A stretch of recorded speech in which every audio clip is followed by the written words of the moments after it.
This is Here's How, Ireland's political, social and current affairs podcast, presented by William Campbell.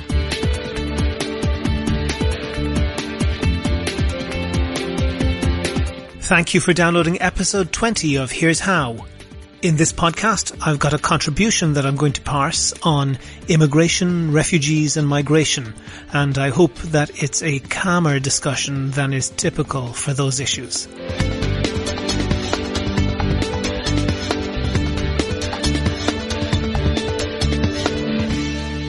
Here's How is Ireland's political, social and current affairs podcast. Make your view heard. Just dial 076 603 5060 and tell the world what you're thinking. Your voicemail may be included in the next podcast. You can find tips on recording your contribution and other ways to contact the show at here'show.ie/call. Hi William, Mike here. I'd like to talk a little bit about the migrant crisis, about the numbers, about the different actors involved and where this is going ultimately, and finally some thoughts on what ought to be done. So I got this audio file. Mike, who sent it, didn't identify himself any further, and that makes me a bit wary of using it at all. But at the end of the day, I'm happy enough for people to express their views and to discuss them. Words are difficult on this subject, as it's hard not to appear mean, insensitive or insulting when talking critically about the recent surge in immigration to Europe. Judgmentalism is a big no-no today. That goes especially for figures in the public eye you hear on radio and TV. What is expected in the media is hand-wringing and virtue signalling. Real talk is not welcome. Mike certainly has a point that there are a lot of people who are, as he puts it, and I think it's a good phrase, virtue signalling. I don't think that particularly adds to the quality of the debate. It's a bit of a cliche, but hey, free speech and all that. But as well as that, there is a trope of people saying we're not supposed to say or we're not allowed to say before going right on to say exactly what they claim they're not allowed to say. It seems to me to be a pretty cheap debating trick to inoculate yourself against being contradicted, playing the victim and complaining of being persecuted to prevent anything you say being rebutted. This is particularly relevant since Mike goes on to list all the people he says are in a conspiracy in favour of immigration. He lists businesses, politicians, the establishment, whatever that is, immigration groups, the church, Peter Sutherland, George Soros, Chuck Feeney, the mainstream media. There are two things to say about that. Well, three. The first is that it's not really suitable for including in the podcast as a whole, but I will put the unedited audio on the page for this podcast if you want to hear it. But the two things to say about that are that Irish society is diverse and complex, and if you think that all of those people are in a mass conspiracy towards one shared goal, then that says more about you than it does about them. This is what he says about migration lobbyists, as he calls them. There are now over 436 different migrant organisations and networks active in Ireland alone. This is according to the immigration lobbyists themselves. They support more immigration as it creates a racism problem for them to justify further their own existence. If you really think that what motivates people like the Migrant Rights Centre and the Immigration Council of Ireland to get up in the morning is to go and create more racism, then there is nothing really to say about that. Secondly, and this is where Mike is right, we aren't having a grown-up discussion about immigration, and that's a problem. A lot of people, and this is where the virtue signalling comes in, a lot of people don't want to be thought of as racists. And that's a good thing. But sometimes people can be paralysed by that fear, and it can make them irrational. For example, the Baroness Jay report into the sex abuse scandal in Rochdale in England is startling reading. Rochdale is a Yorkshire industrial town about the size of Cork, with something under 10% of the population being people of Muslim Pakistani heritage. Many hundreds of young girls were raped and sexually abused over a period of years by gangs of Muslim Pakistani heritage men who operated with almost total immunity. It's clear from the report that local council and police officials, most of them white, silenced, threatened and marginalised anyone who spoke out against this abuse or against the official inaction. They threatened and bullied anyone who tried to stand up for the victims. and even threatened to prosecute their parents when they went to report the gang rape of their daughters. And it is clear that they acted out of some sort of belief that to do otherwise would, in some way, be racist. It is clear that they treated the criminals, the rapists, differently because they were Muslims of Pakistani origin. Bottom line, they were racist. So I do accept that there are some stupid people out there who do stupid things in the name of being against racism. But I'm leaving out a chunk of Mike's contribution here because it's just bonkers and too long. Basically, he's trying to attribute motives to people that just don't stand up. As I said, I'll include his entire contribution unedited on the website, but not on the podcast. Then you have, as the BBC reported, the German Vice-Chancellor saying Germany can take in 500,000 migrants a year for the next several years. To put this in context, only 650,000 Germans are born each year, and this guy wants an extra 500,000 migrants on top of that. There's all sorts of these people out there. For example, we have Peter Sutherland, who is the current UN Special Representative on Migration, and has weighed in on this matter and in previous comments mentioned wanting the EU to, quote, undermine national homogeneity. You have billionaires like George Soros and Chuck Feeney, who are funding a lot of these immigration advocacy groups also. Soros himself wants 1 million immigrants a year to come to Europe. I have a clip here from Peter Sutherland so you can just get a taste of what he's about. Well, I mean, if one looks at the key arguments and issues relating to migration and the need for migration, the demographic is the most fundamental. The demographics are a key element in this debate and a key argument for, and I hesitate to use the word because people have attacked it, for the development of multicultural states. And nationalism is based on the principle that one person is better than another. And that's why I profoundly believe in the European Union as a concept.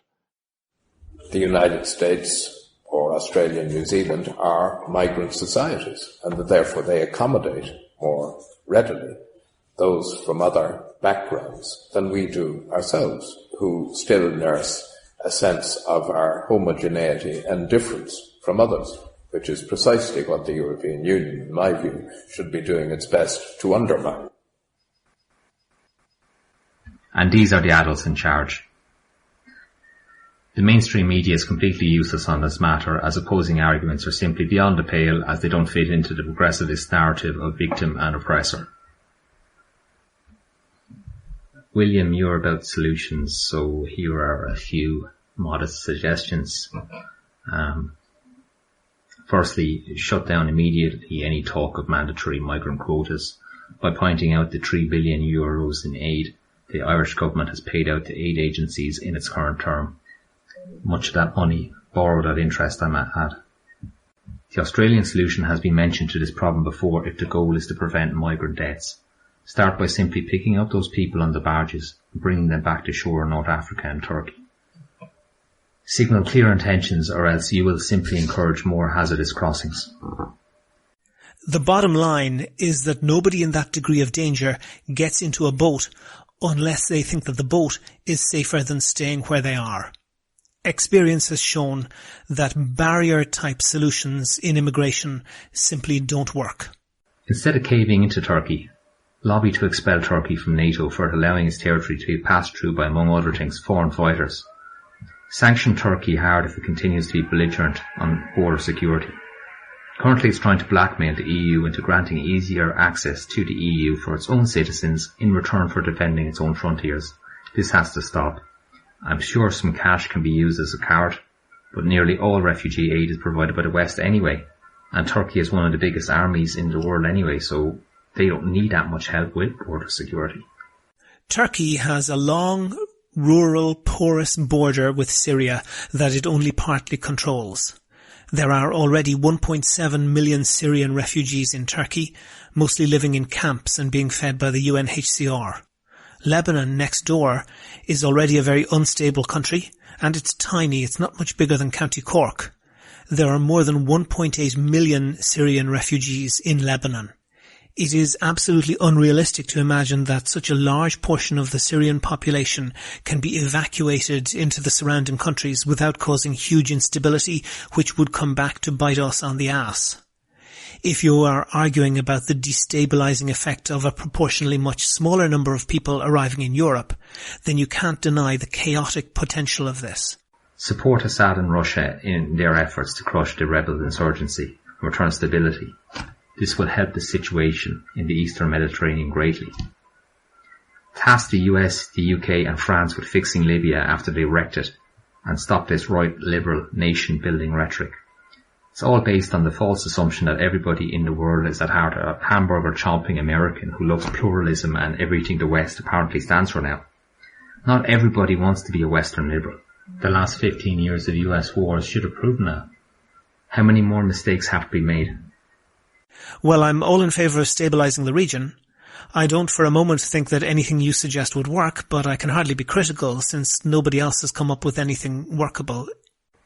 Now for the few refugees we should accept, make sure that they are housed by all those people who signed that refugee petition to give them a room, the likes of Sir Bob Geldof, etc. We will see how real their virtue signalling is, then when it's put to the test.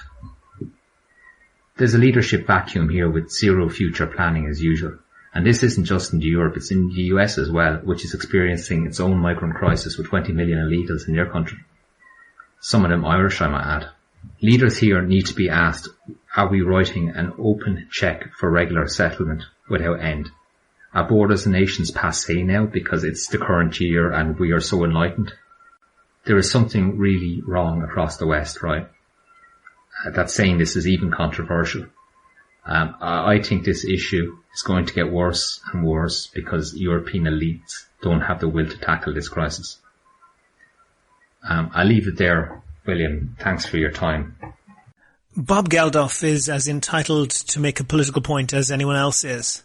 It seems childish to say that because you disagree with him, refugees should be housed in his house, and more so to follow it up with complaining that what you say is regarded as controversial. It is controversial, but your opinions are well aired in the media. It smacks of demanding the right to criticise without being criticised. Nobody gets that. Migration and settlement has happened throughout human history. It has probably been controversial for that long too, because it is essentially about competition for resources. We as humanity have to decide either to share those resources or to waste those resources fighting over them. Do you agree? Do you disagree? If you want your point of view heard, dial 076 603 5060 and leave a contribution for the show. The lines are open 24/7 and you can find tips on how to record a good contribution and other ways to contact the podcast at here'show.ie/call. That's almost the end of episode 20 of Here's How, Ireland's political, social and current affairs podcast, published on the 5th of November 2015. I should mention the Blog Awards Ireland took place on the 22nd of October. Here's How was a finalist, but not a winner. But I'm sure that had absolutely nothing got to do with the fact that I wasn't around to buy a ticket for the occasion, and my congratulations to all the winners.